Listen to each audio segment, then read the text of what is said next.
first time I cooked dinner for Kyle, he requested tacos. And from there, that's all he requested. I think I made a mistake introducing him to those tacos. This time I'm using pork tenderloin because pork tenderloin is kind of like the new chicken breast. Super quick cooking, really lean. I'm gonna marinate it in a delicious kind of smoky chipotle situation. So good for tacos. With pork tenderloin, there's always this little bit of silver skin on it. It's tough. We don't like that. I always use like a skinny little knife, and you just kind of want to get under that silver skin, and you just run your knife along. It's almost like you're filleting or skinning a fish. It's super easy to do. I've got a sheet pan wrapped in a little bit of plastic wrap, and I'm just going to move this guy over to here. Now, I'm going to make a little bit of a marinade. This is chipotle and adobo sauce. I have no idea how to make it. Always buy it in a can. It's from the grocery store, and I just put it right into my food processor. It's super cheap and delicious. I'm putting 2 whole chipotle peppers in there and about 2 tablespoons of that adobo sauce. It's super good. It's ridiculously thick. It's delicious. Next, I'm using 2 cloves of garlic. I'm just kind of going to give them a little bit of a rough chop. And anytime I have the opportunity to add sugar and its maple syrup, I'm going to do it. Yeah, it's good. 3 tablespoons of maple syrup.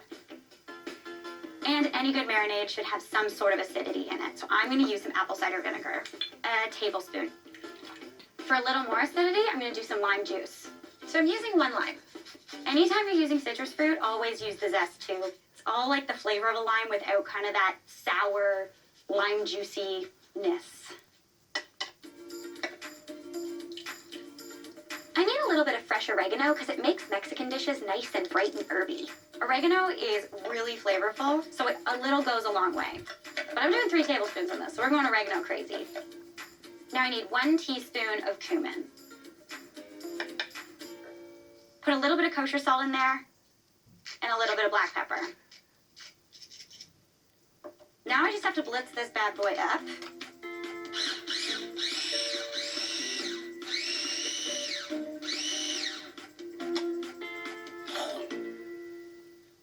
So I'm saving these 2 tablespoons of this marinade just to finish off the pork tenderloin when it comes out. I use that to give it one last brush just before I serve. Then I kind of just go for it. I'm gonna roll it over just so I can get the other side of that pork. Now I'm just gonna wrap this pork tenderloin up. I'm gonna pop this in the fridge to marinate, and anywhere from a half an hour to a few hours is great. Pork tenderloin, it just absorbs the flavor of the marinade in no time flat, and it's so tasty. It looks delicious. I'm gonna let it sit on the back counter for about a half an hour because I want it to come up to room temperature. That way you don't have an outside of a pork tenderloin that's super overcooked and an inside that's raw. While that's sitting out, coming up to room temperature, I'm gonna work on my sweet potatoes. I don't think a meal is complete unless there is some sort of delicious starch. And my cumin roasted sweet potatoes, they're sweet, they're savory with just a hint of spice. It's better for the gym. We're going healthy-ish. I'm using 3 large sweet potatoes. Just cut it into 1-inch chunks. Toss them onto a baking sheet. Add 2 tablespoons of olive oil, 2 tablespoons of honey, 1 teaspoon of ground cumin. Now for a little bit of heat, a 1/4 teaspoon of cayenne pepper. Then a 1/2 teaspoon of kosher salt. And then I'm just gonna toss these together. I've got the oven preheated to 375. I'm gonna pop these guys in for about 25 to 35 minutes until they're golden brown. Toss them about halfway through so they kind of get all delicious on every single side. Now, on to that pork tenderloin. All right, I've got the heat on at about medium high. And I'm just gonna put about 2 teaspoons of oil in the pan. Whenever I'm making pork tenderloin, because there's not a lot of fat in there, I like to sear the outside. It gives it a ton of flavor, and it sears all that deliciousness onto there. So I just sear the outside, pop it into the oven to finish cooking. That's what you're looking for. The key to searing, don't touch it once it hits the pan. In that hot pan, you want it to kind of sit and sear off and get a good color. That looks good. I find whenever I'm cooking pork tenderloin too, it's shaped like a triangle. So I like to flip it in 3s. I do the one side, and then I flip it up on its other triangle side, and then flip it again. This looks perfect. I'm gonna turn off that heat and pop them into a 375 oven for about 10 to 15 minutes. Once I take them out of the oven, I'm gonna let them rest, slice them up, and he's gonna make the best taco in the world. It's gonna be juicy, spicy, and yeah, it's good. Like golden brown sunshine. Smells like cumin and everything good in the world.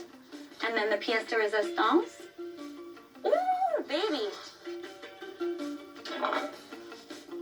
Oh, that's perfectly cooked. I'm just gonna tent him in this pan.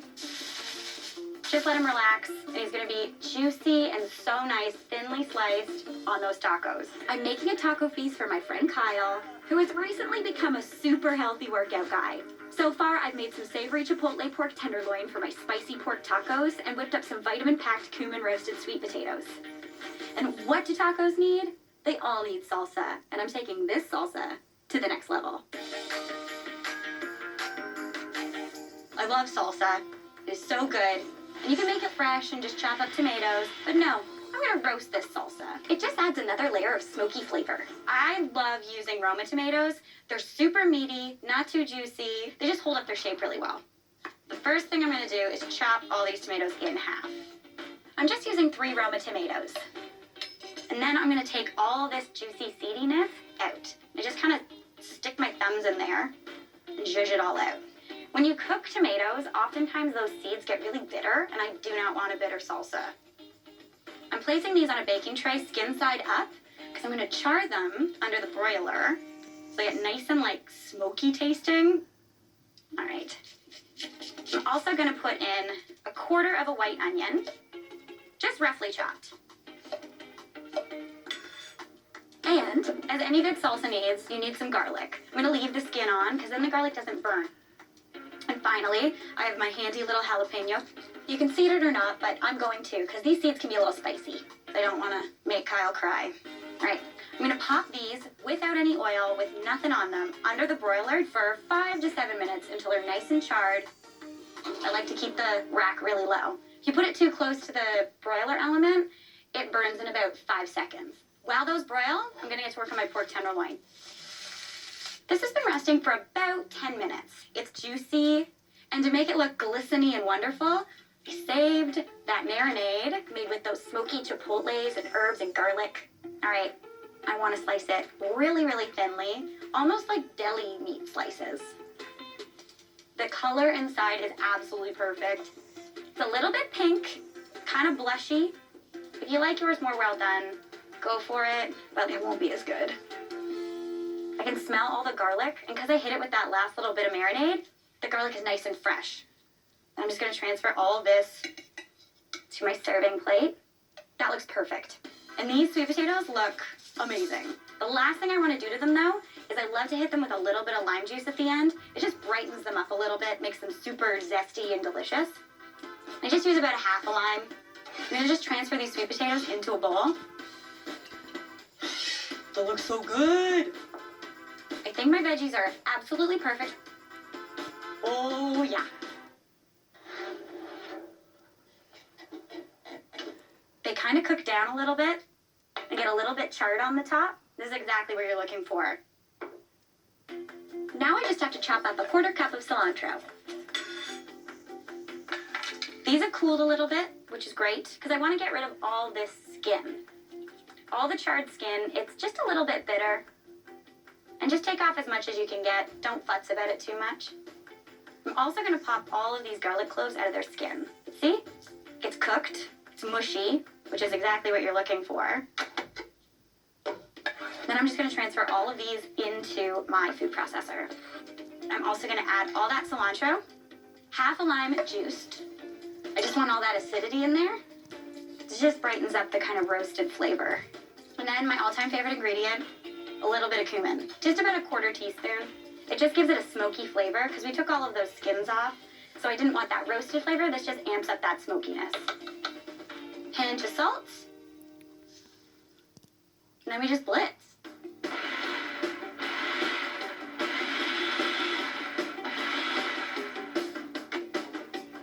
That looks so good. You can still see tomatoes. You can see the jalapeno. You can see the onion. But it's just all mixed together.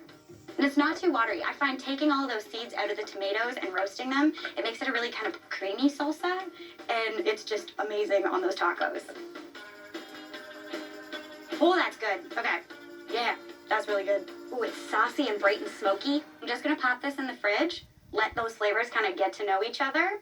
Already it's good, so it's gonna be even better when Kyle gets here. My best bud Kyle's coming over.